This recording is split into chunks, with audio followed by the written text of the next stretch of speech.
for joining us today at REL Northeast Islands for a Northeast Region view of competency-based learning, definitions, policies, and implementation, hosted by the Northeast College and Career Readiness Research Alliance.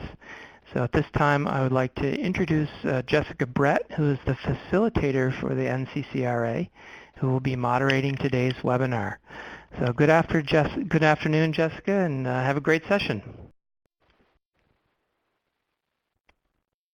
Thank you, Peter, and thank you everyone for joining us today for our webinar on competency-based learning. It's great to have so many joining us today from, as Peter mentioned, from around the region as well as throughout the country.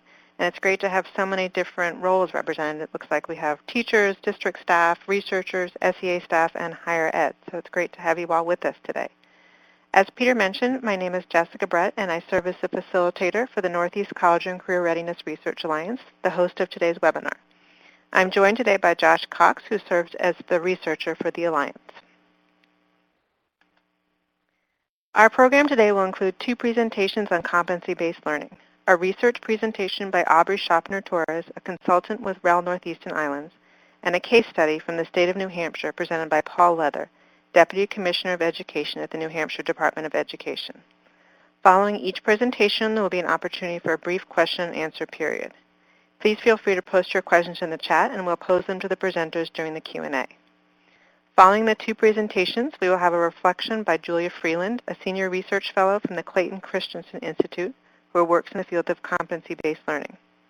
After all our speakers, we'll have a collaborative discussion with all our presenters based on your questions. We'd like to take a minute to get a sense of the familiarity of our audience with some of the topics we'll be discussing today. We have 3 polls, so if you could please take a minute, they'll each be coming up one at a time, just so we can get a sense of what everybody knows about competency-based learning and New Hampshire's PACE program. And it's great to see it looks like people are either very or somewhat familiar, mostly familiar with CBL, which is great. I know there's always a lot more to learn, so I hope we'll be able to teach you and learn a lot more about that today. So I think we're just about ready to go on to the next poll.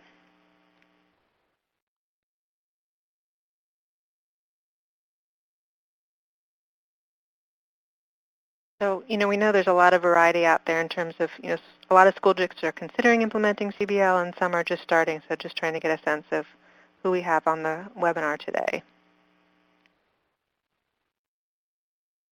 It looks like right now we're about evenly split between those who have implemented or considering implementing, which is great. We'll really touch on, there are a lot of issues at both ends and that cover both ends, so I think we'll cover a lot of that today. So another 5 seconds on this one, and then I think we'll switch on to the next poll.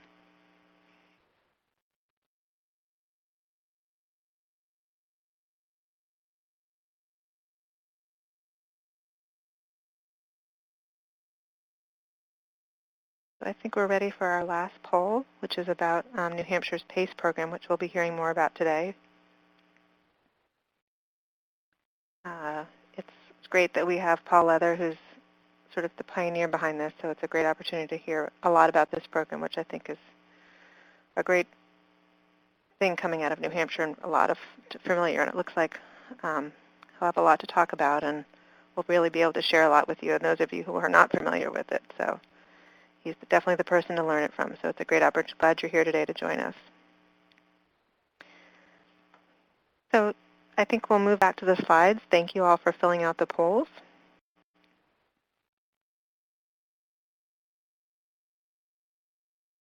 And I'd like to just take a minute to go over the goals for today's webinar, which are to disseminate the study findings and implications of REL Northeast Islands publication titled Competency-Based Learning, Definitions, Policies, and Factors Related to Implementation. We also want to discuss the implementation of the competency-based learning reform by looking at a pilot program in New Hampshire, performance assessment of competency education, also known as PACE. Lastly, through both presentations and our discussion, we'll discuss facilitators and challenges raised by these studies. Now I'd like to introduce today's presenters. Our first presenter is Dr. Aubrey Shopner-Torres, an assistant professor in the Education Department at St. Anselm College, and who also served as a research consultant for REL Northeast Islands. Prior to her work at St. Anselm, she was a senior research associate at Education Development Center, where she served as the principal investigator on several studies for REL Northeast Islands and conducted large-scale program evaluations for the Nellie Mae Education Foundation. Many of these research studies were focused on competency-based and student-centered learning education reforms. Our second presenter is Paul Leather, whose background and experience in education, counseling, and administration in New Hampshire spans 3 decades. He is the Deputy Commissioner of the Department of Education in New Hampshire and has also served for 18 years as the Director of the Division of Career, Technology, and Adult Learning for the department, overseeing statewide initiatives such as high school redesign, extended learning opportunities, and dropout prevention, as well as the administration of vocational rehabilitation, adult education, career and technical education, tech prep, and school guidance and counseling. In 1997, as part of the New Hampshire School to Career efforts, Mr. Leather began the journey to create a state model for a competency-based student transcript.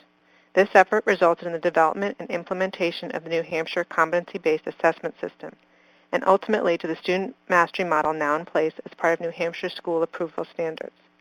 More recently, he has led the development of a first-in-the-nation, next-generation educational accountability model called Performance Assessment of Competency Education, or PACE, approved as a pilot program with 4 New Hampshire districts in March 2015.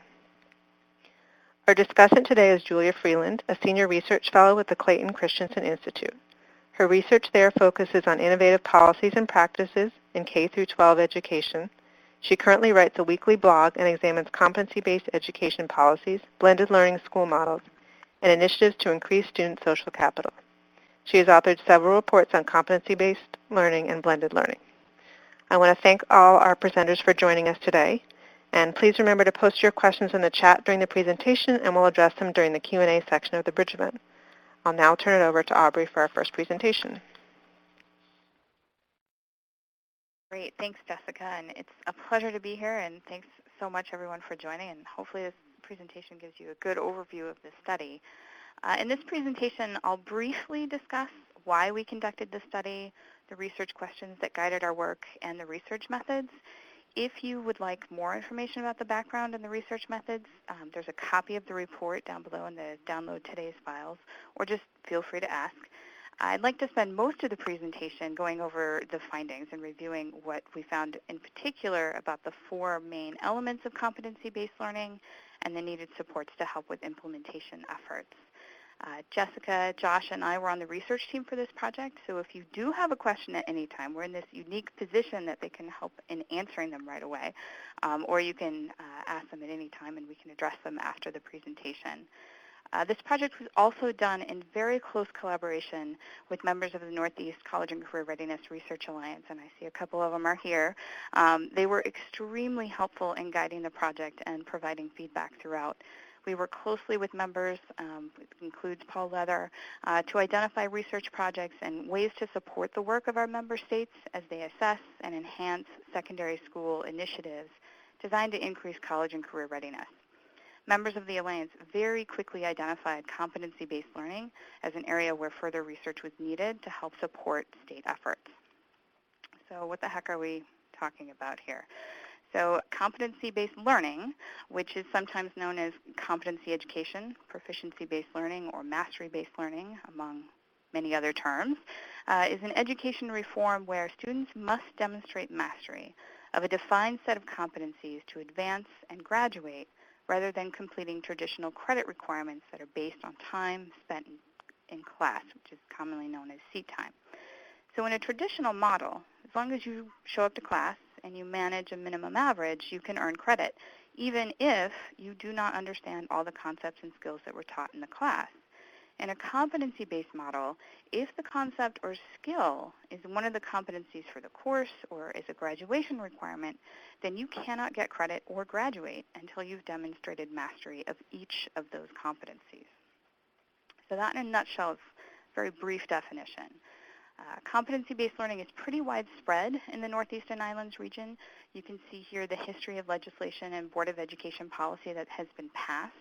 It started in Rhode Island and their revision to their diploma requirements, and then was quickly followed by New Hampshire, Maine, Connecticut, and most recently Vermont. Massachusetts has no policy, but the Department of Education has provided professional development sessions, and they do support the movement. New York has no policy to support this either. They've really been focused on the Common Core implementation, but they see this as something that they might move to next. So one of the first issues that Alliance members identified was that each state had different policies and even different terms that were being used. They wanted to work together and learn from one another, but they really wondered, are we even talking about the same thing? So we set out on a research project to look into how the reform was being defined in policy and practice. And our study was guided by 3 research questions. How is competency-based learning defined in state and district level policies in the region? How is competency defined at the state and district level? What are the requirements for attaining competency that lead to credit toward graduation? What are the perceived barriers and facilitators for implementation at the district and state level? So really our goal was to explore policies and practices to see how this reform was being defined and what were some of the challenges in implementing the reform. So the first thing we did was we conducted a review of state-level policy in all 7 states in the region. And then we worked very closely with our Alliance members to identify the states where we should conduct interviews. We knew we could focus on just 3 states in the region, and if we could conduct interviews there, we'd get a sense of how it was being defined in practice. So members helped us select Maine, Massachusetts, and Rhode Island. And we chose these states because they really represented the range of state-level policy in the region based on that 7-state review that we had done. So in Maine, competency-based learning was required, but districts could define the reform. Rhode Island, districts must implement the reform, but the state had some requirements that districts had to meet when implementing competency-based learning. And as I said, Massachusetts had no requirement, but districts could implement this and they could define it how they wanted. Selecting just 3 states, as you can imagine, was very tough because other states in the region were doing interesting things as well. In particular, New Hampshire has been doing a lot with competency-based learning for quite some time, as you'll soon hear about from Paul. In talking with our Alliance members, though, we decided that our next study, which we're working on now, would focus on New Hampshire. It's a much deeper dive into what competency-based learning looks like. So once we selected the states, we then selected and interviewed administrators at the state level in each of the 3 states, along with administrators at the district and sometimes the school level. Sometimes it made more sense to interview someone at a school rather than a district. We conducted a total of 20 interviews across Maine, Massachusetts, and Rhode Island, including 6 interviews with state-level administrators, 11 interviews with district-level administrators, and 3 interviews with school-level administrators. And you can see here, too, that we conducted policy reviews for all 14 districts and schools that were included in the study as well. So in terms of findings, from the review of the state-level policies, we found that 5 out of the 7 states in the region had state legislation in place, either mandating or allowing districts to implement competency-based learning. And we talked a little bit about this. In Maine, New Hampshire, and Rhode Island, districts were required to implement competency-based learning. Rhode Island, it's been mandatory since 2003. In New Hampshire, all districts must implement competency-based learning K through 12 by 2017. And in Maine, districts must implement competency-based learning by 2018 or 2020 if a district applies for an extension. In Connecticut and Vermont, legislation was recently passed that supports competency-based learning but does not require districts to adopt the reform. In Massachusetts, as I said earlier, there is no policy that mandates this, but there's also nothing that restricts districts from implementing the reform. In most states, aside from Rhode Island, it's really up to the districts to define and implement competency-based learning as they deem fit. And you can see here, too, the different terms that are used across the states, as I alluded to earlier, from standards-based diploma in Maine to proficiency-based learning in Rhode Island, Vermont, and Massachusetts, mastery-based learning in Connecticut, and competency-based learning in New Hampshire. And part of the reason for the different terms is the history of policy in each of these states. So, for example, in Connecticut, there was a previous ed reform movement where proficiency defined the lowest bar that students had to meet to pass. They didn't want the 2 reforms to be confused with one another. In terms of how competency-based learning was defined, we found 4 common elements. What was interesting was that across the policies and interviews, there was often a common language about these elements, but there was a broad range in terms of how these elements were being defined in practice. a broad range of approaches to each of these elements. One common element was that students must demonstrate mastery of all required competencies to earn credit or graduate.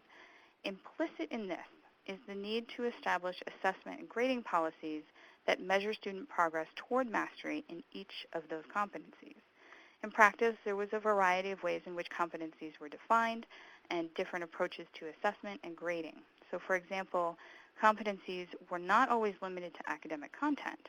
Some also included separate competencies related to learning skills, such as taking responsibility for your own learning, persistence, and other non-academic factors, quote unquote, that we've heard so much about related to learning.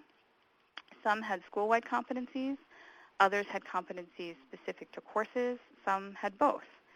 Administrators reported that ensuring that students demonstrate mastery of all required competencies often necessitated changes to assessment and grading practices so that all assessments and grades were really a true measure of student progression toward a competency.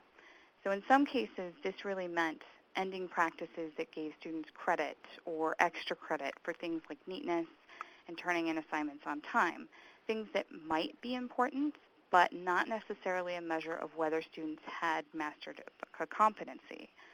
Really being very targeted with each of your assessments to be sure it was measuring what it ought to measure was something that a lot of districts talked about having to change in terms of their practice.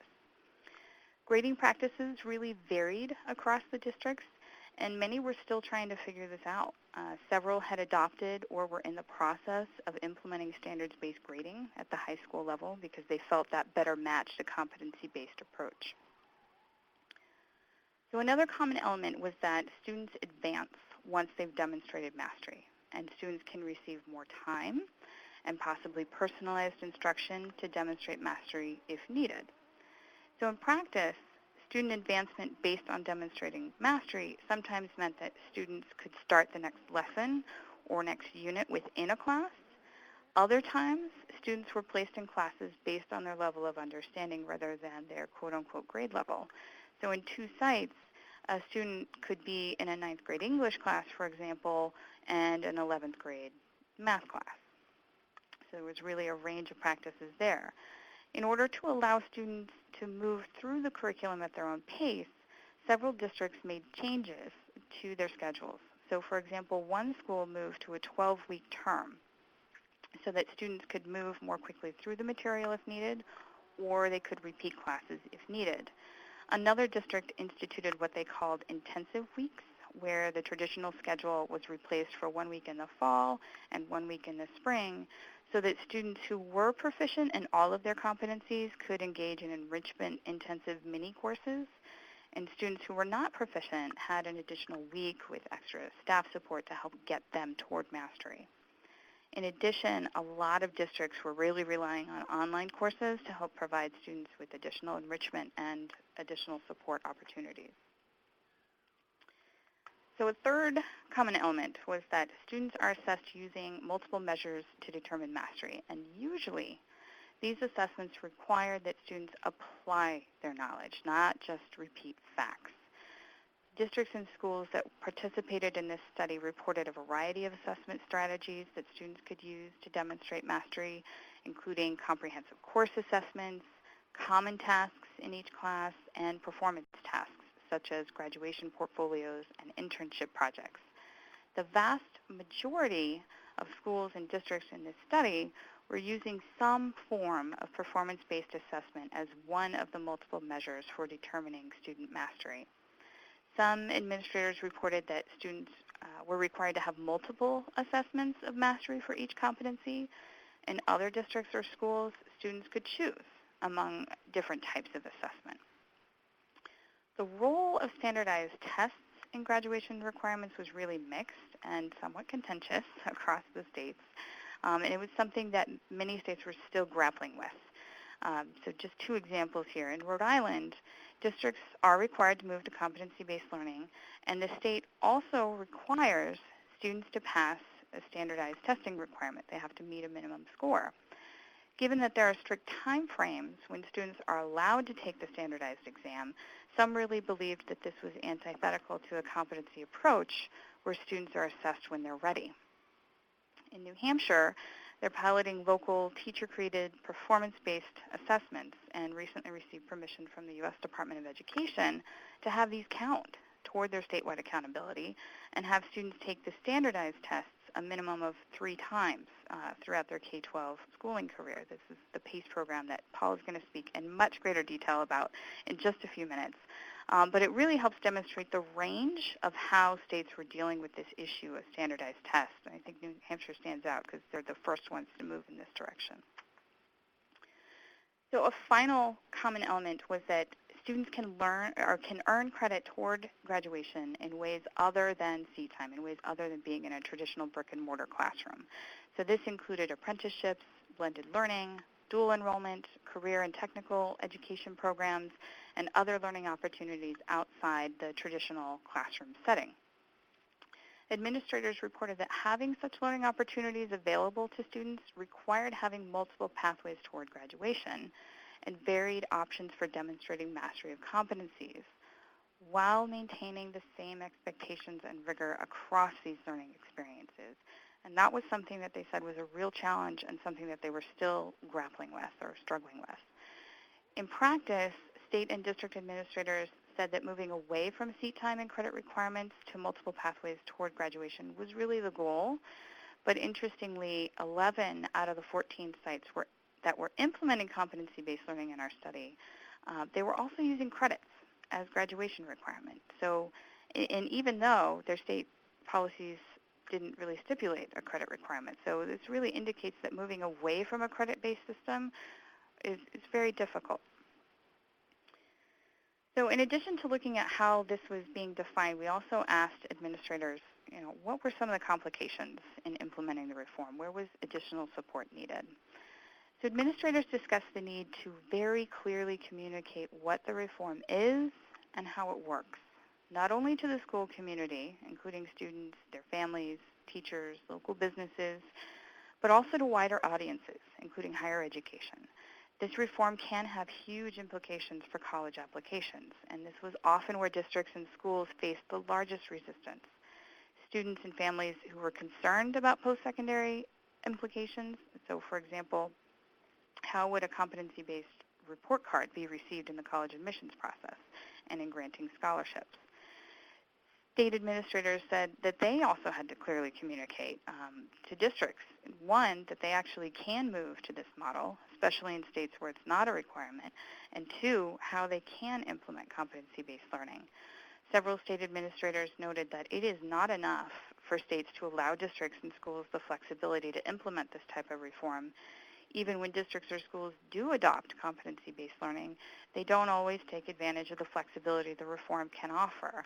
As my previous example demonstrates, many sites in the study were still using credit requirements to determine graduation eligibility, even though they didn't have to. So a push, they said, is really needed from school leaders, either by the state, the school board, district, or school leadership to really initiate the move to a competency-based approach. Another need that was mentioned frequently was ongoing support for teachers, including professional development and time for collaboration.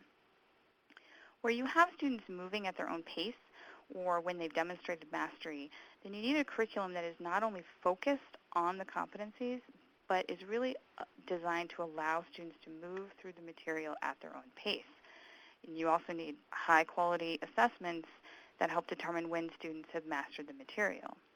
Most of the administrators we interviewed said that critical to implementation of this reform were teacher leadership teams and really allocating time for teachers to collaborate so that they could develop clarity about the competencies, shared expectations, and then align the curriculum and assessments to those competencies.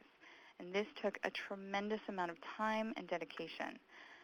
Teachers may also need professional development on new assessments and new instructional practices so that they have the tools needed to meet the learning needs of their students in a competency-based approach. Related, administrators discussed this real need for a culture shift among students so that students are really taking ownership of their own academic success. And this is something that might not always happen in a traditional system, and is certainly a very different approach than students might be used to. So teachers need tools to motivate students, and that might be another area for professional development. Finally, there was also talk of need for more research and models to help guide districts in their implementation and ongoing efforts. Research that provides detailed accounts of assessment and curricular structures, scheduling and other policy changes, and communication efforts is needed to provide valuable resources for districts as they seek to implement a competency-based approach.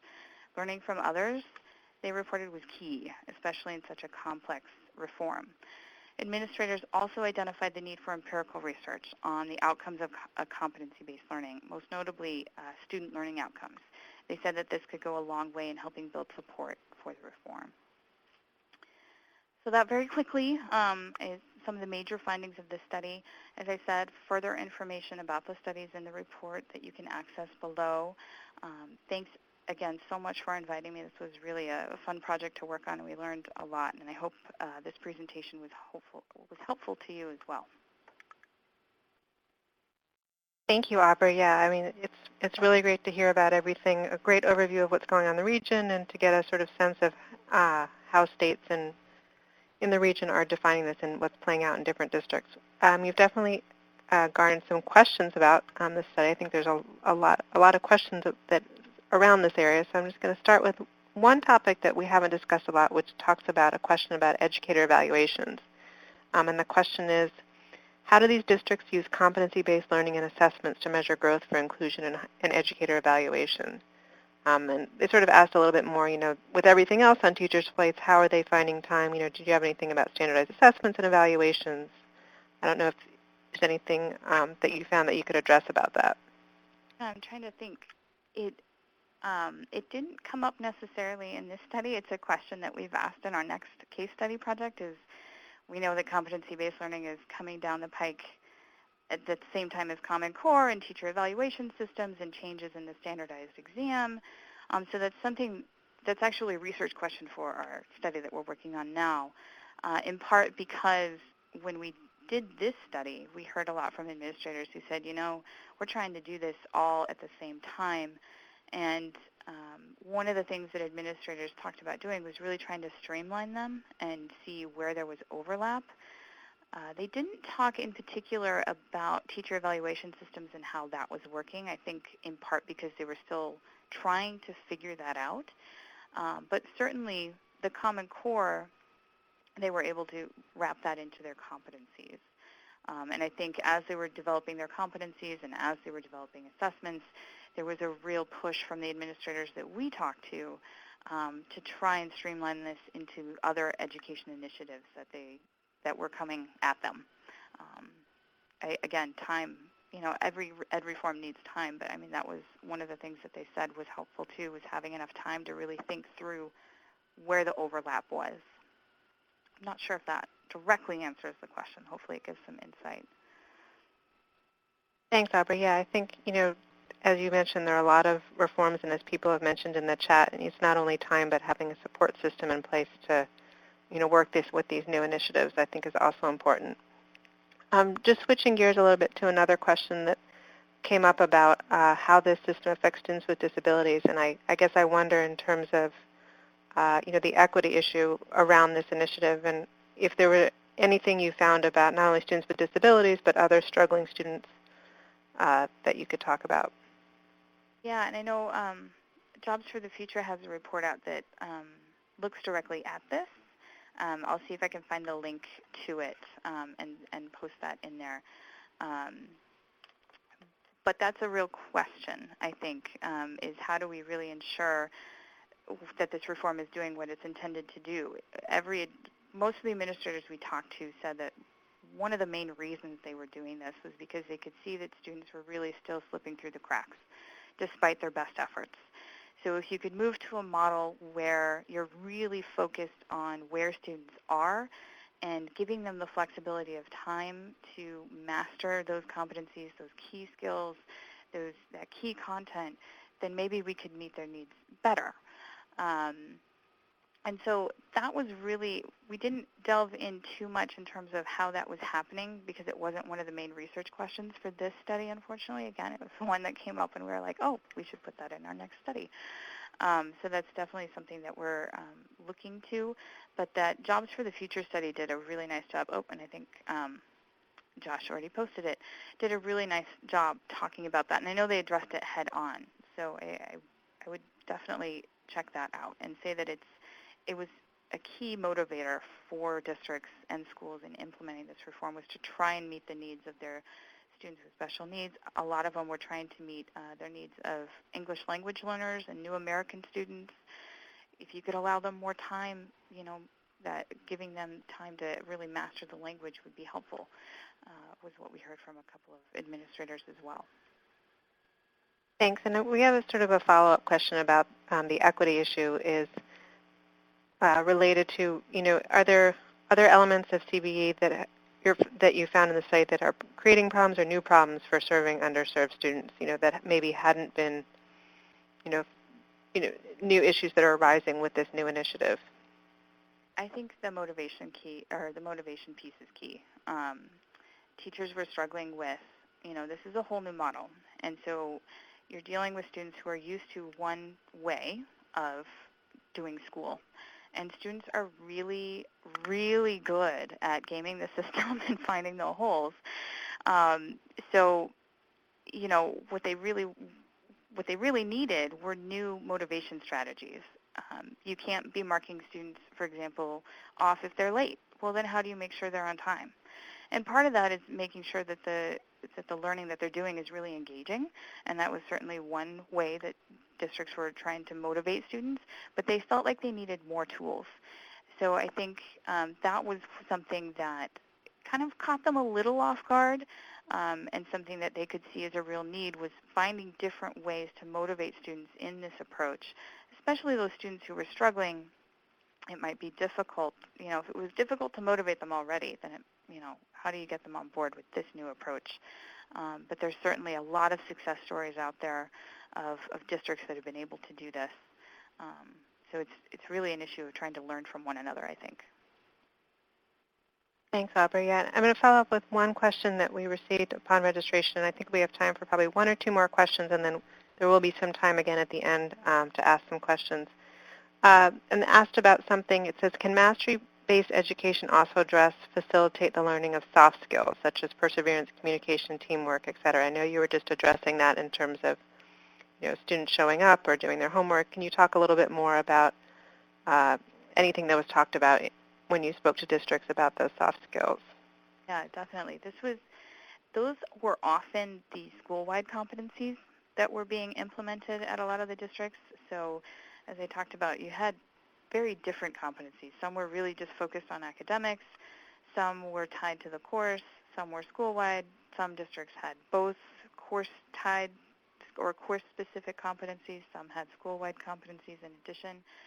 That's where we really saw those quote-unquote soft skills that were coming through. And grading was kind of an issue there too, because if you were grading it across classes, you were really having to get teachers to coordinate their efforts, and we've got to give one grade for communication, we've got to give one grade for attendance and participation. So administrators talked how it was a neat way to collaborate among teachers in ways that they hadn't collaborated before, but then you also had to create structures so that they could do that.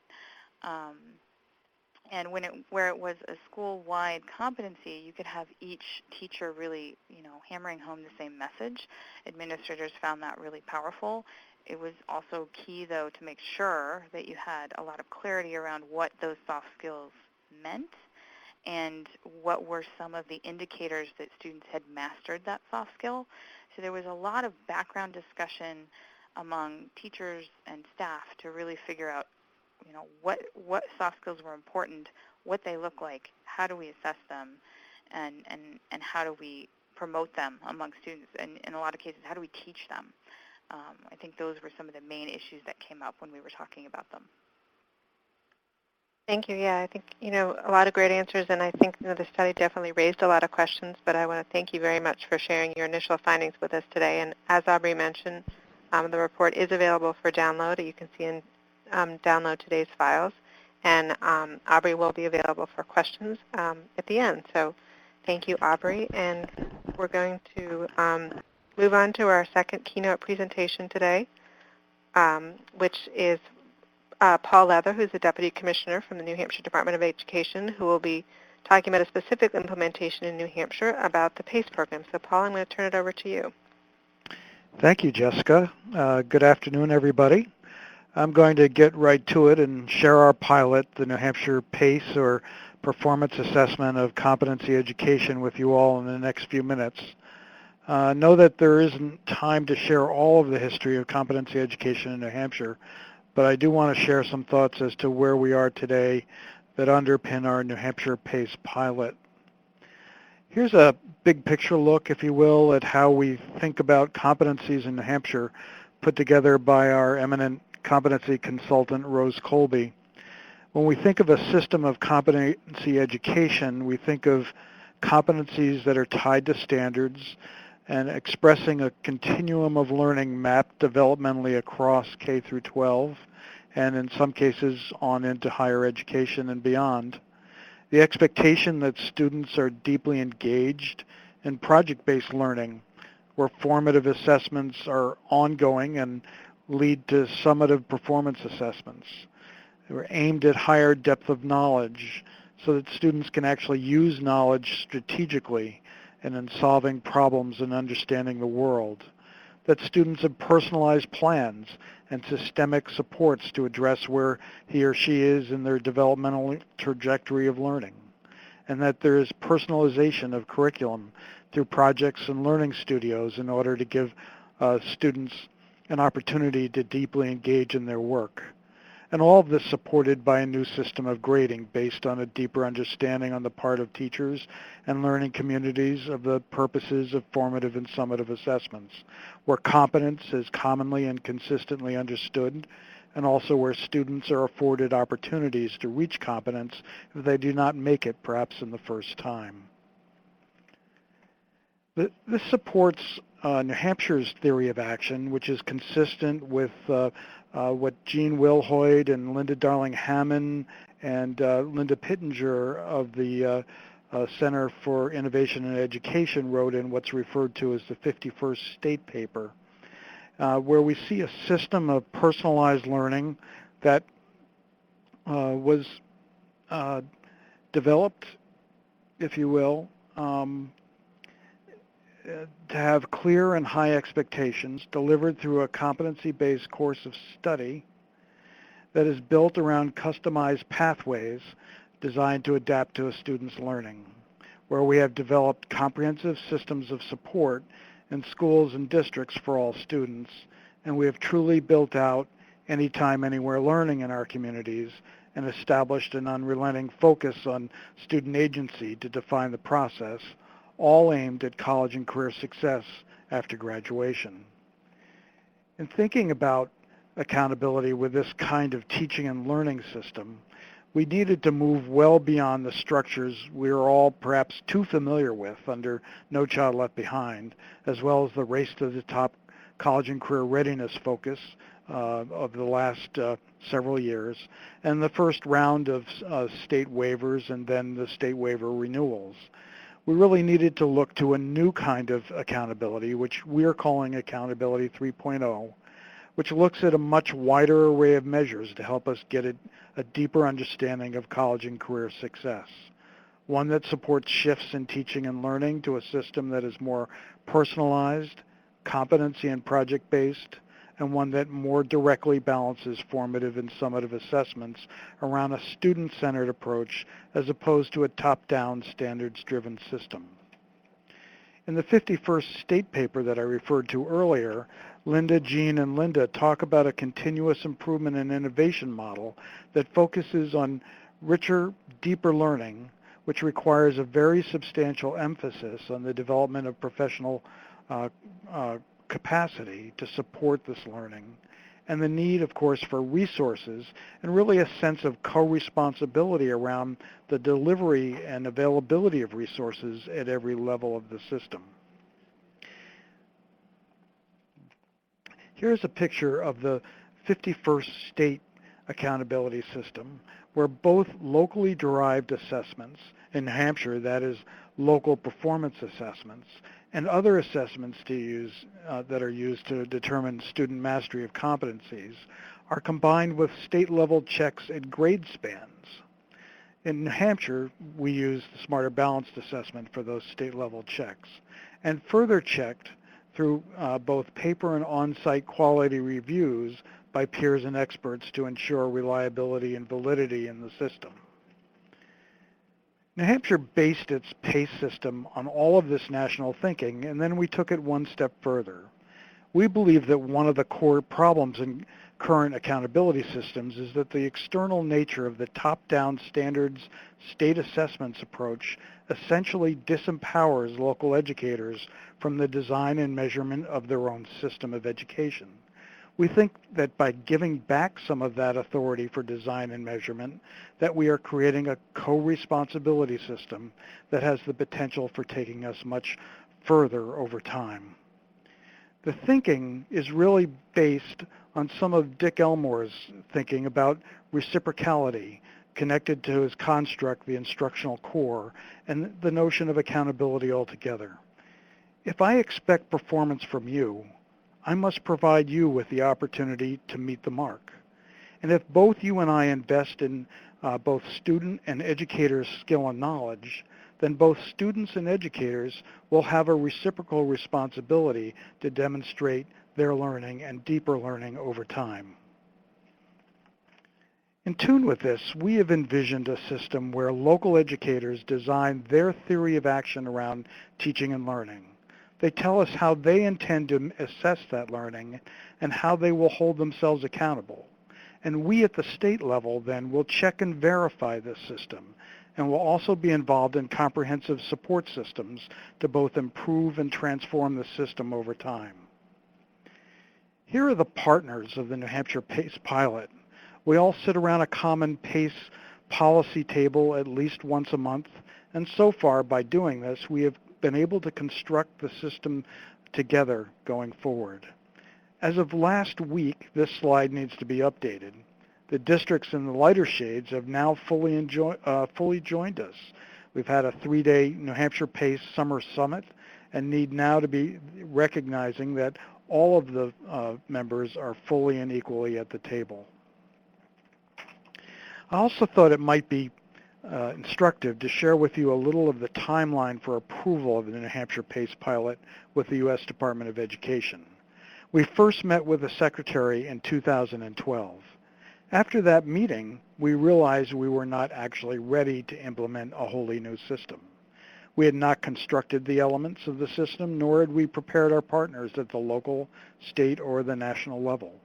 A full 2 years later, we did finally meet again with the Secretary, where he gave us the verbal go-ahead to move forward with a pilot with close guidance by then Assistant Secretary Deborah Delisle and her staff.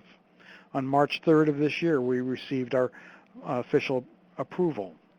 We were able to do this, however, because after that first meeting several years ago, we constructed our system, provided deep professional learning opportunities for our educators, and we designed and actually began to implement the new system even before we received the final approval.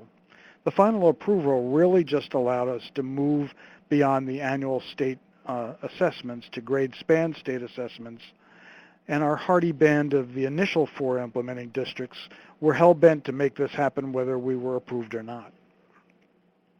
Please note that this may sound like a smooth and easy process, but know that it wasn't.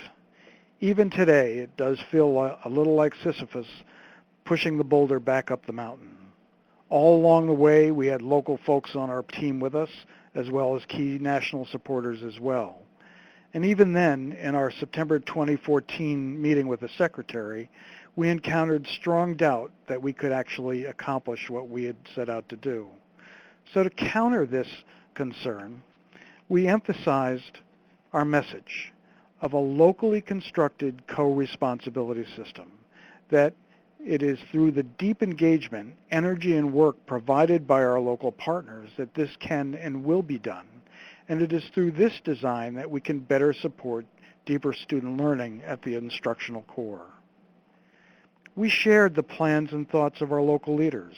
The Curriculum and Assessment Administrator for the Sanborn Regional New Hampshire School District, Ellen Hume Howard, was particularly articulate in our meeting with the Secretary as to all of the planning and work their district had put into the pilot and the system.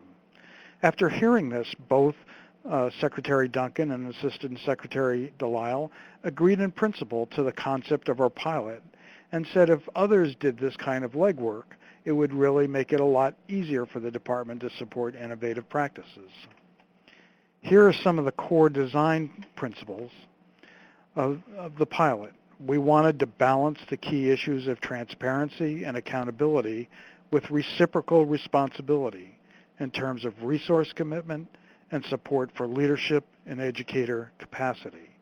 All of these design principles are necessary as we move forward in building the system and are really prerequisites, if you will, to joining the pilot. We did this by being clear that there are certain prerequisites that we have come to call guardrails for approval and entry into the system. In the case of New Hampshire PACE, districts needed to assure that they have common competencies in place, a competency-based instructional design, performance assessments that can and will be validated, and an agreement to continue to give the large-scale state assessment and grade spans, elementary, middle, and high. Here's the agreed-upon schedule for assessments that was approved by the U.S. Department of Education in March of this year. Common PACE performance assessments are assessments that were developed by local educators and really embedded in curriculum at the local level and agreed upon as a common assessment given across the participating districts by content area and by grade. As you can see, we are still transitioning to a fully competency-based system, but remember, we do exist under the current legislation of No Child Left Behind and the amendments, and so we had to construct this in a way that was understandable by folks in the previous system. Meanwhile, we have worked with national and state partners to develop and deepen our performance assessment task bank. We were at first concerned that we would not have a deep enough task bank to meet the expectations of the pilot.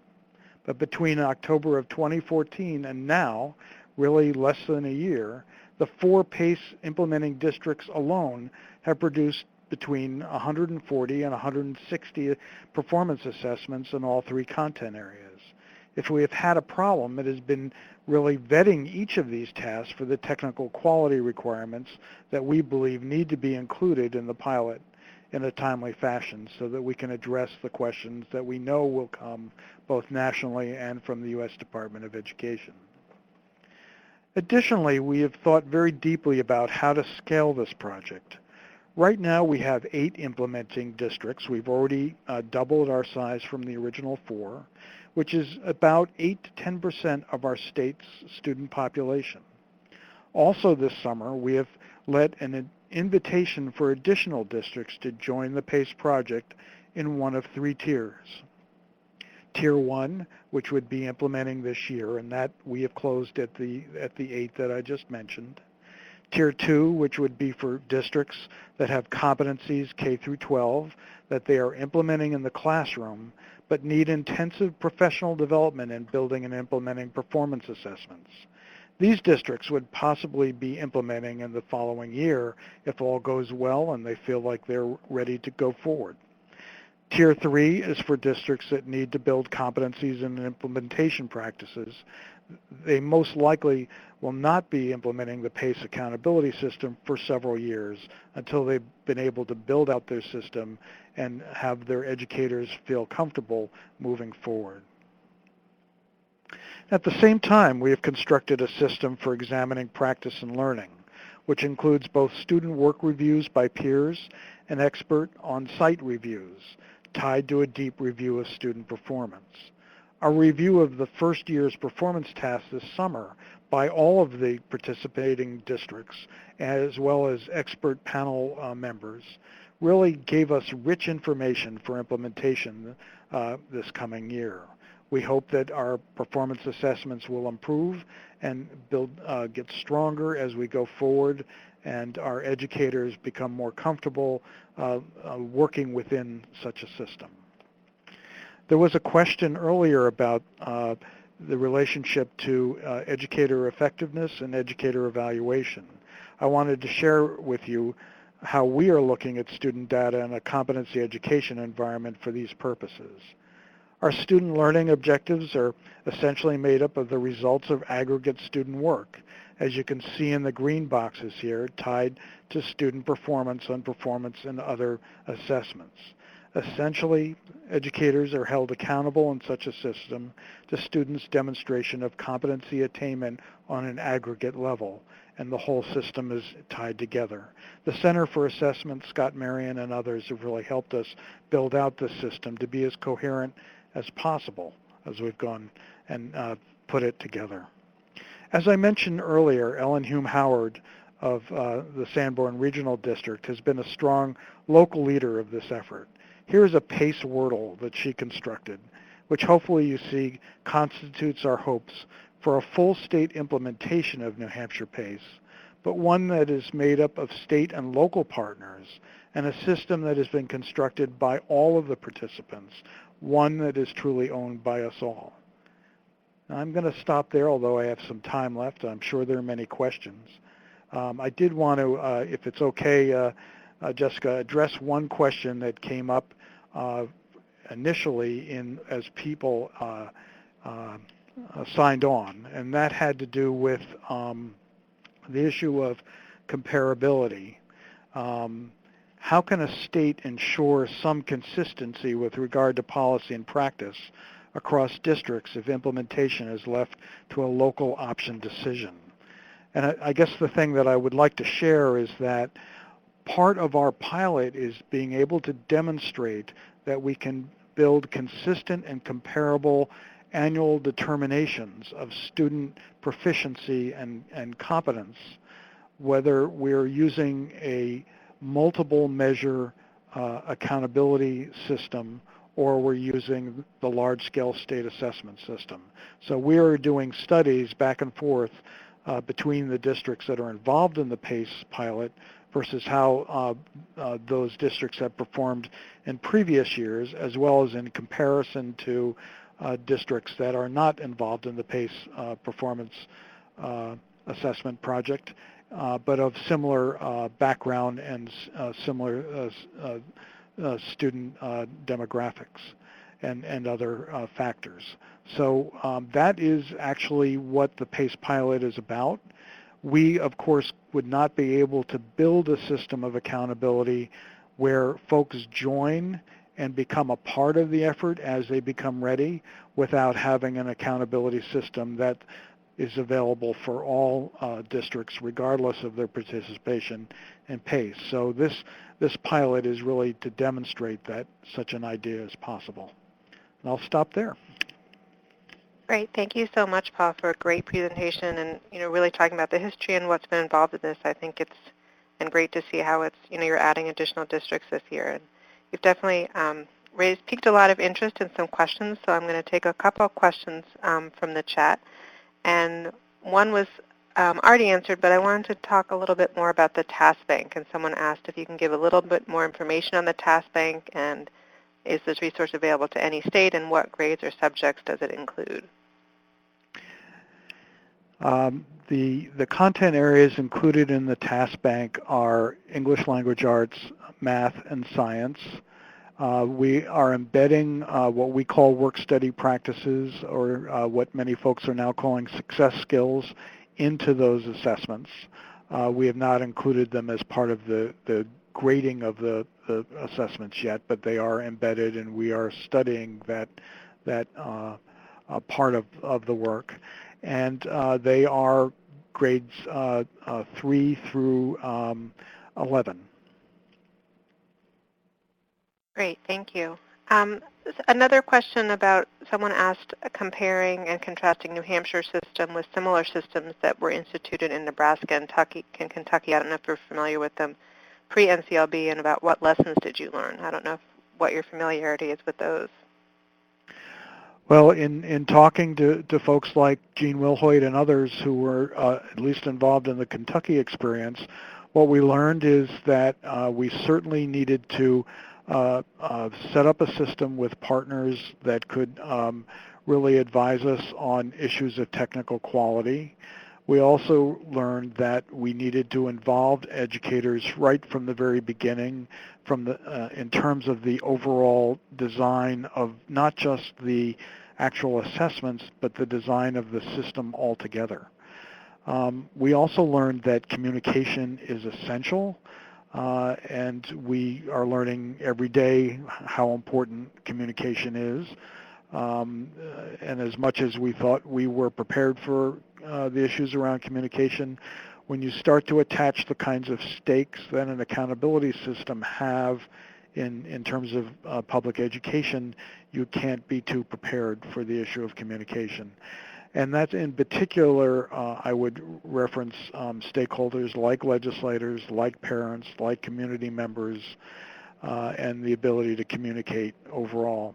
And then lastly, I would also say we learned from a number of folks, including folks from Maine who also attempted to administer such a system, that you really have to attend to how much work people in the field are willing and able to put into building a new system.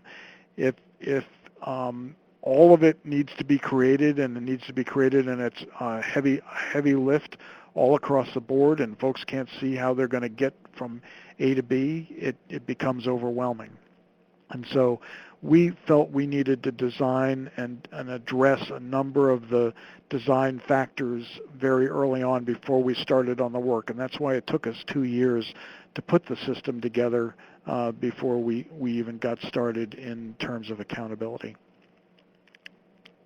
Great, thanks. Yeah, I think we definitely found the communication is definitely an important issue, and I think one that is really important to keep in mind. So thank you for bringing that up. One other question that I know is a common thing about sort of post-secondary work and relates to how if colleges received New Hampshire's competency-based transcripts or diploma during the college application process, and what your experience has been with sort of that transition. Well, I would say I would like to give a shout out to Mark Costin from the Great Schools Partnership, who I know has been on the call. The Great Schools Partnership has done a lot around getting acceptance at the college level around accepting transcripts. I will say that folks in New Hampshire have been particularly conservative around the design of transcripts. And although you noted that in 1997, when we first started this, we started with the transcript, we actually found that that's the place where we want to be very careful, because it's one thing to talk about stakes. It's another thing to be talking about affecting a student's overall career in terms of what college they get into and all of that. So we have found that the schools that have really deeply implemented competency education have been careful to communicate directly with colleges and universities, particularly those where a lot of their students attend, make sure that they accept anything that looks different on the transcript, and frankly may not entirely transition to a fully competency-based transcript, or might provide either a competency-based transcript or something that looks much more traditional depending on the college's need. And the other thing, unfortunately, that we always have to recognize is that, particularly with the large land-grant institutions, they need to be able to make decisions pretty quickly, particularly on a first cut. And so you can't have, big, long, wordy transcripts. You have to have information that is easily translatable. With that all said, however, more and more non-traditional students are attending colleges at all levels, and including homeschoolers and others. And so admissions folks are getting more and more adept at understanding where a student is in terms of their ability to succeed in their institution. Thanks. It's great to hear about the transition as you talk about where you started. I just wanted to pick up on one thing that you mentioned and was brought up during Aubrey's presentation about students with disabilities or underserved students. I'm wondering how the PACE program is impacting that, any issues you've discovered, or what challenges or improvements it's making for those groups. Well, the challenge of addressing students who have particular limitations to educational gain and growth don't go away with competency education, but the thing I guess we all would say who are involved deeply in this is at least you know where a student is, and you can really focus on where they are and what they need to show growth. And so a competency system really needs to be personalized to a student's needs. It needs to have full support so that a student who needs greater support will have that. That's really where some of this conversation around a reciprocal education process is. I think where the challenge comes down to, and I think any of us have answers to, is so what happens if a student really falls behind and is not showing the kind of growth, and you have a system that is no longer cohort driven, where students are moving along whether they are demonstrating mastery or not.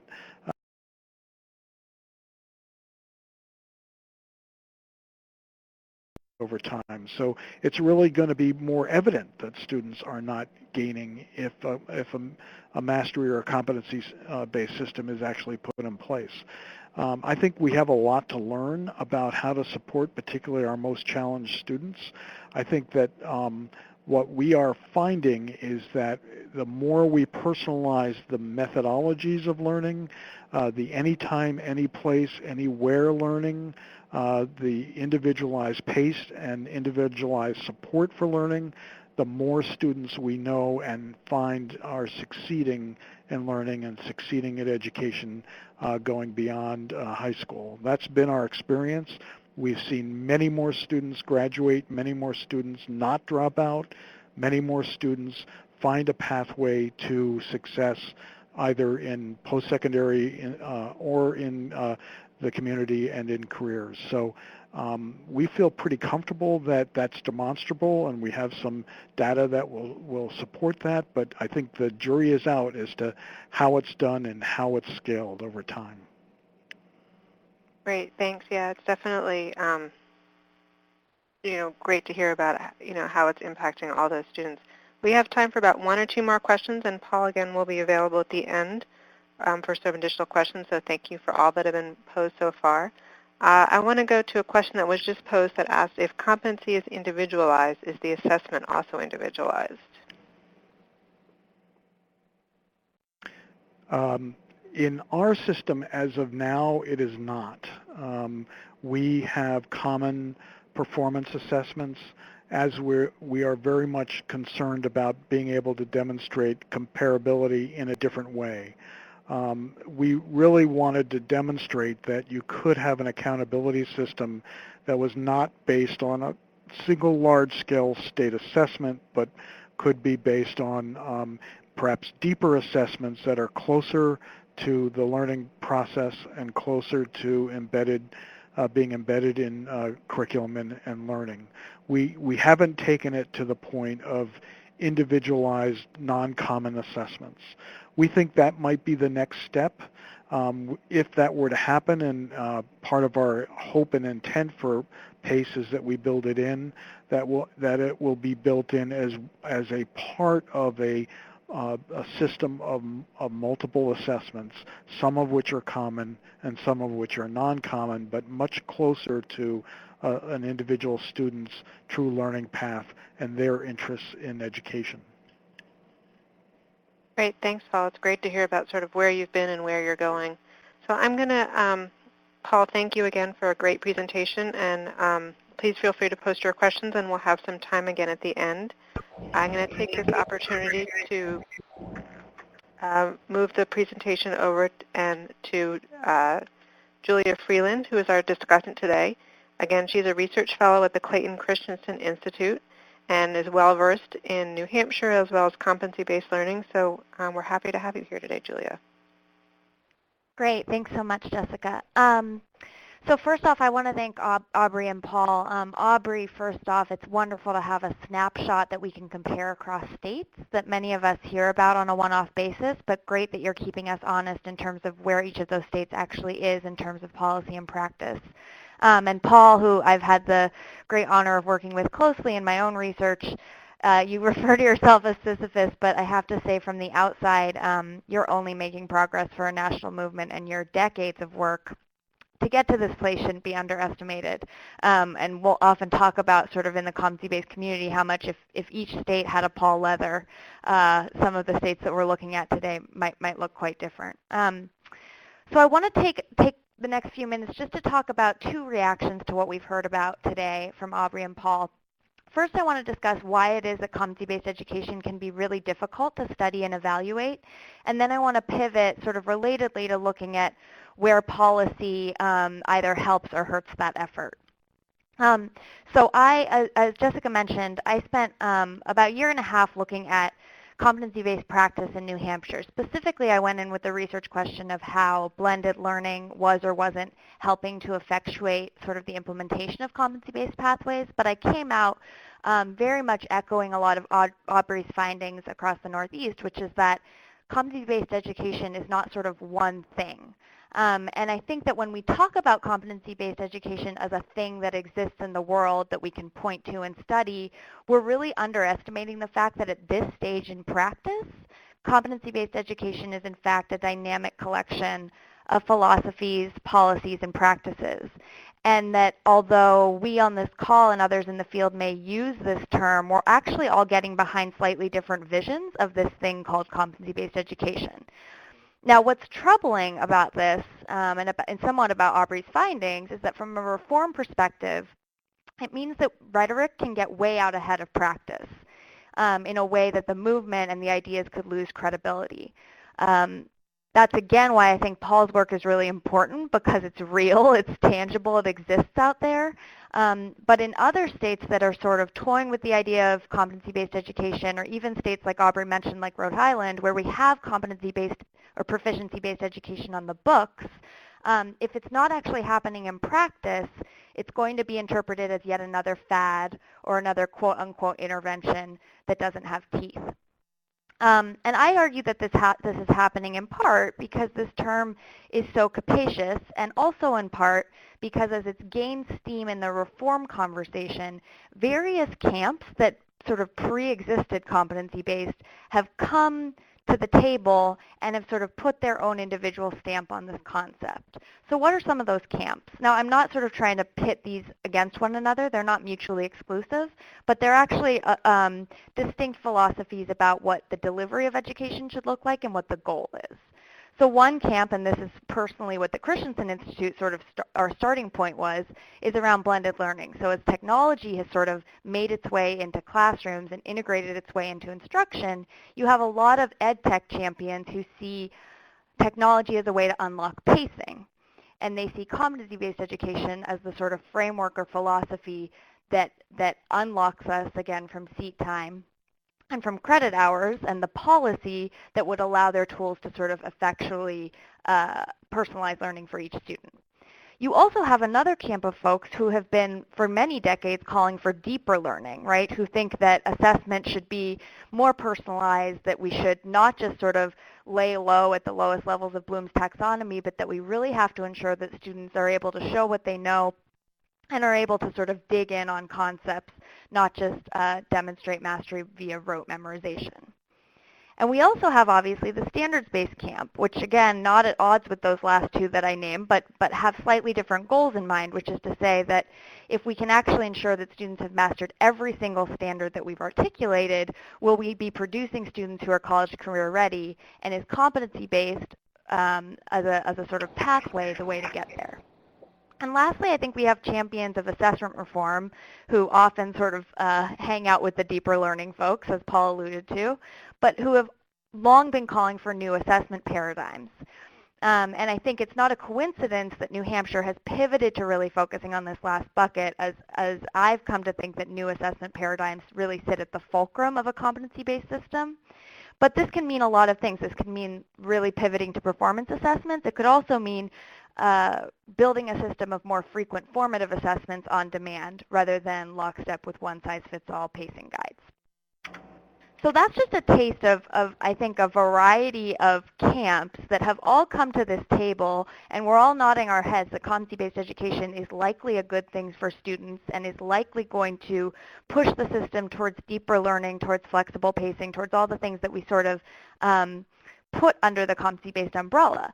But as you can guess then, competency-based approaches on the ground are going to look vastly different from one another. Additionally, we're seeing one level down from just those philosophical differences that some of the classroom strategies that we're recruiting into competency-based systems are not necessarily new, but are being recast in this, under this new name.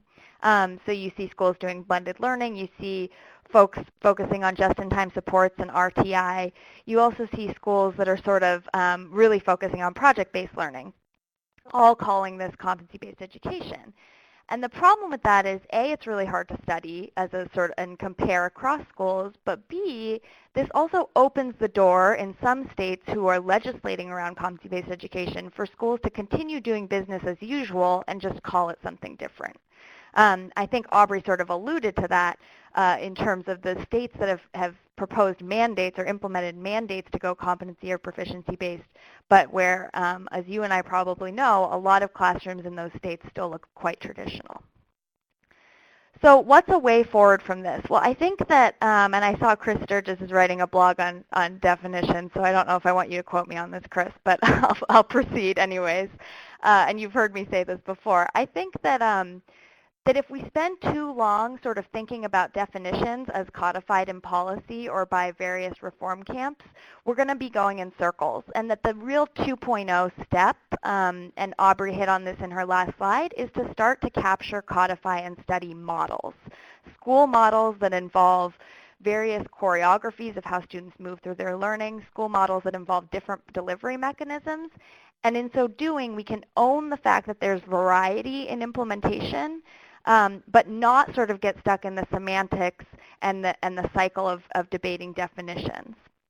We can also use models as building blocks. Rather than everyone is building a whole new system from scratch, if you can codify what different competency-based models look like, then district by district, you're not reinventing the wheel when you try to transition to a competency-based system. You actually have sort of prototypes that you can borrow from. And lastly, and this will get into sort of what I think the policy implications of a model focus could be, is that if we can be candid about variation but also start to find commonalities across different school models, then at the state level, policies can align around models rather than very capacious definitions. So rather than calling everything competency-based education but seeing a lot of variation on the ground, we can actually start creating toolkits to assemble those different models. And I'd argue that Paul's first slide, I could go back to it, but I'm not going to. His first slide had 4 columns, and it was attributed to Rose Colby, a great thinker in this space. And it outlined the sort of moving parts of New Hampshire's 3.0 system. And I think what he's showing us there is really a point of view on not just the different models that are going to take shape in New Hampshire, but the moving parts that the state can then provide tools around. And it's really that shift to allowing different school models to blossom in a competency-based system and providing tools to get there that I think is going to get to scale the approaches that we're right now just seeing mostly the ambitions of in policy. Lastly, models are going to allow research to really blossom because rather than studying this as a quote-unquote intervention, the way that typical education research tends to evaluate efforts on the ground, we can't study competency-based education necessarily as an A/B test because it's a paradigm shift in whole school models. However, if we codify those models, we can actually start to evaluate them against the things we care about, like equity, like serving all students, like some of the values that I think have come through your questions.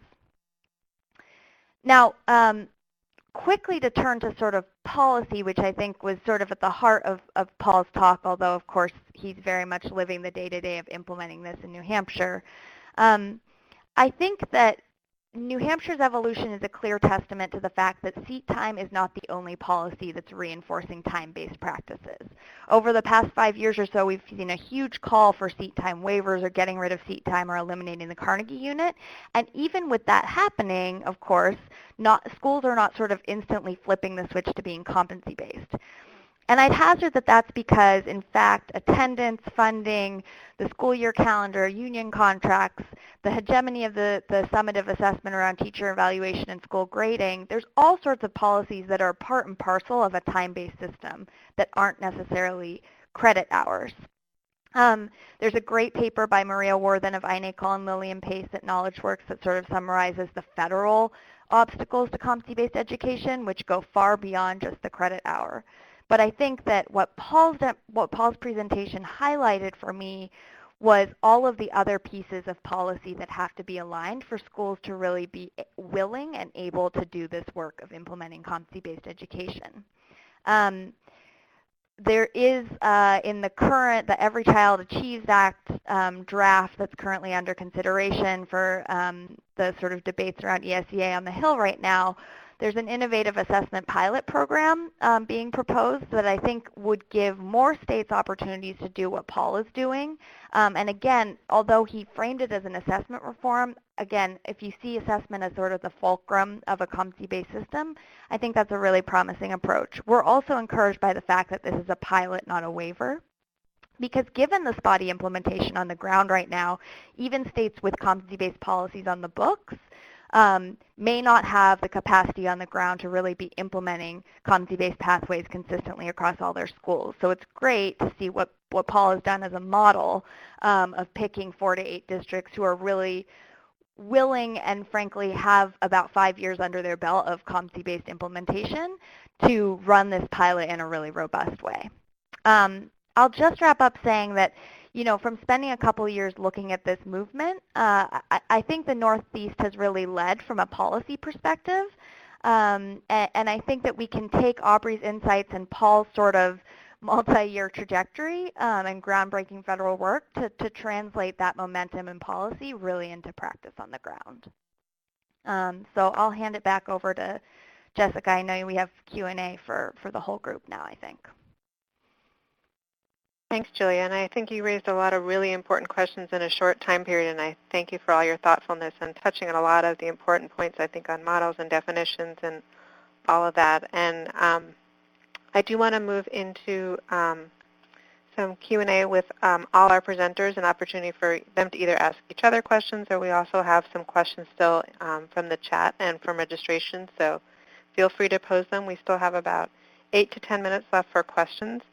And one I just wanted to touch on is, you brought up the question of models, and I don't know, someone asked about, what data is out there. So, for educators who are starting to implement this, it's nice to have evidence of the success. So if anyone can address what data is currently being used or available to support the effectiveness of competency-based learning.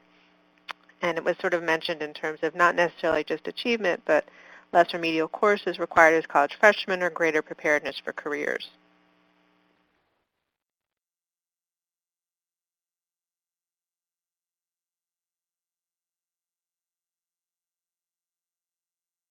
So this is Julia. I guess I'd say, there's studies showing that allowing students to progress at their own pace is a good thing.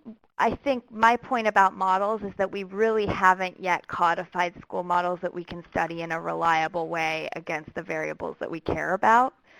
And I'm seeing Erica's question also around the idea of codifying a model-based approach. I'm slightly biased here because what we've done at the Christensen Institute around blended learning is exactly this. So rather than say what we think the field should look like of blended learning, we've gone out, surveyed schools that are doing blended learning, and then codified what they're up to so that hopefully schools in the future don't have to reinvent the wheel.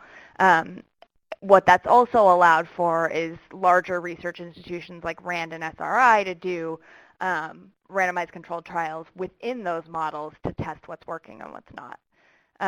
So I think it's too early, and Paul and Aubrey may disagree, but it's too early in terms of having the right models to study to then say it is or isn't working.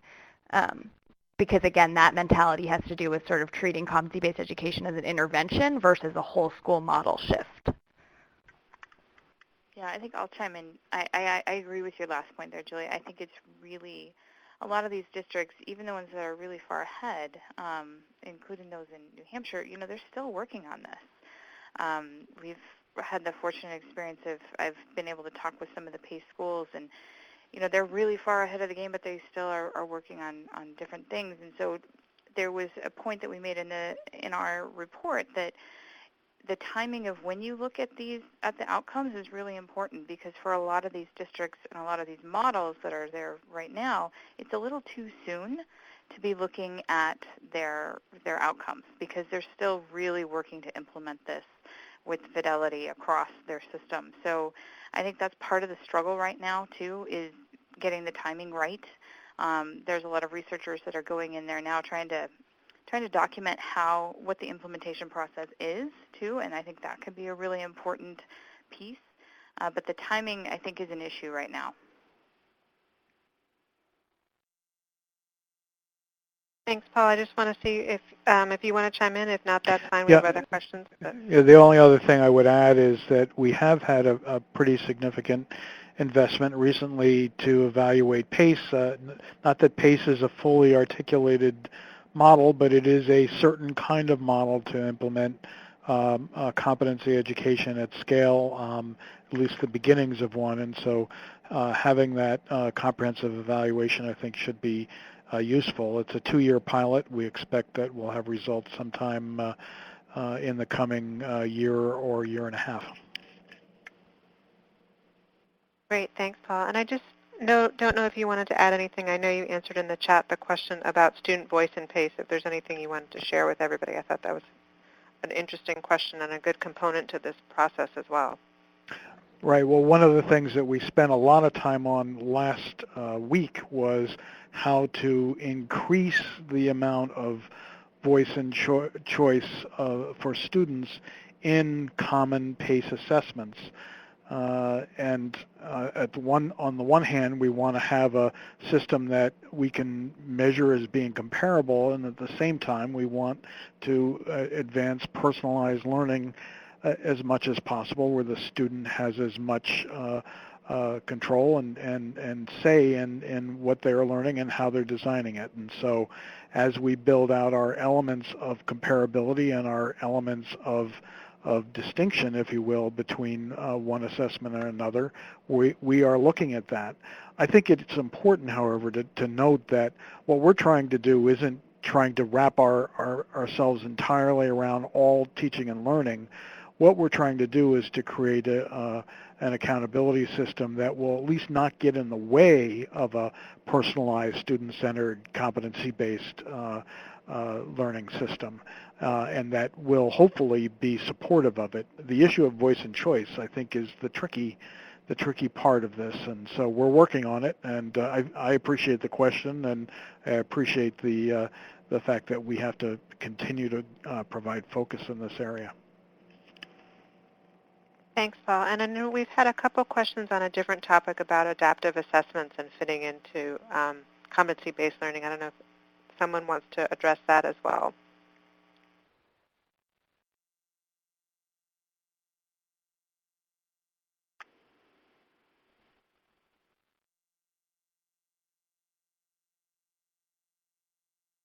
This is Julia. So I think Chris Sturgis's answer sort of got to this, but we think of adaptive assessment as very much formative, right? So a student can be online working through an individual learning pathway that adapts as they go.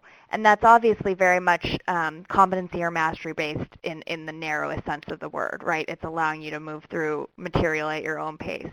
I think that what we're seeing in a lot of schools is that it's sort of both and, that you might use an adaptive software program to ensure that students are progressing along at a pace appropriate to their needs and strengths, but that you'll also have deeper learning experiences either in a project-based capacity or a performance assessment opportunity or capstone project where students are forced to go deeper and to demonstrate what they know beyond just recall within that adaptive platform. But I certainly think, as Paul was talking about moving to a system of multiple, both individual and common assessments, I think that adaptive software can be an enormous tool to do this at scale, which is another whole area that we haven't even touched on in terms of why competency-based education is going to be really tricky to actually spread statewide throughout the states we're talking about today.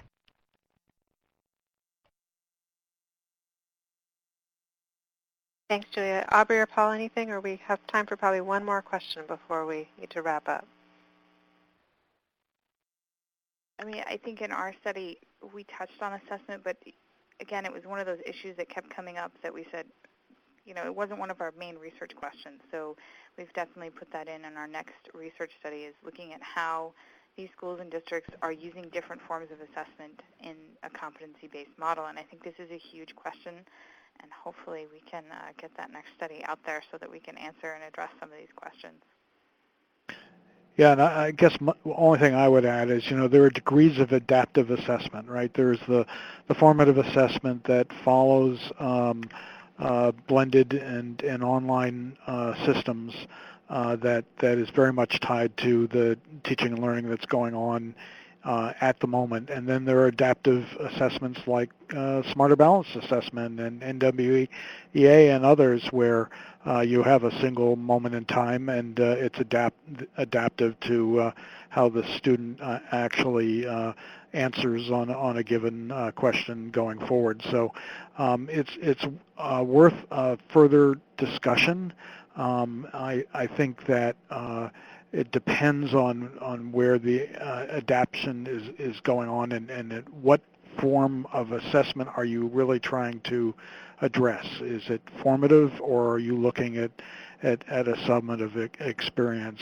The other thing that I would just raise is in assessments, the issue of grain size is so important. We're really trying to have a larger grain size so that we can really suss out, if you will, kind of a student's overall sense and usability of the knowledge and skills that they've been gaining, so that we can demonstrate real competency as it relates to authentic tasks. I think this is one of the big questions that needs to be addressed as we talk about the connection between blended, personalized, and competency-based learning, which I think many of us are moving to a system that includes all of those pieces, and something that worthy of another deep discussion. Thanks, Paul, and thank you, everyone. I think, you know, as we can see, you know, we got a lot of great information, and it's raising a lot of great questions and, you know, more things to look into, and a great conversation. So I want to take a minute again to thank all of our presenters today for talking with us today, and thank you to all our participants for joining us today to talk about, it's obviously a rapidly growing field of work around competency-based learning, and we are definitely looking forward to continuing this conversation. And here at REL Northeast Islands, we do have some other additional reports coming out about the topic, so look forward to sharing those and working more with Paul and Julia and talking about all these events.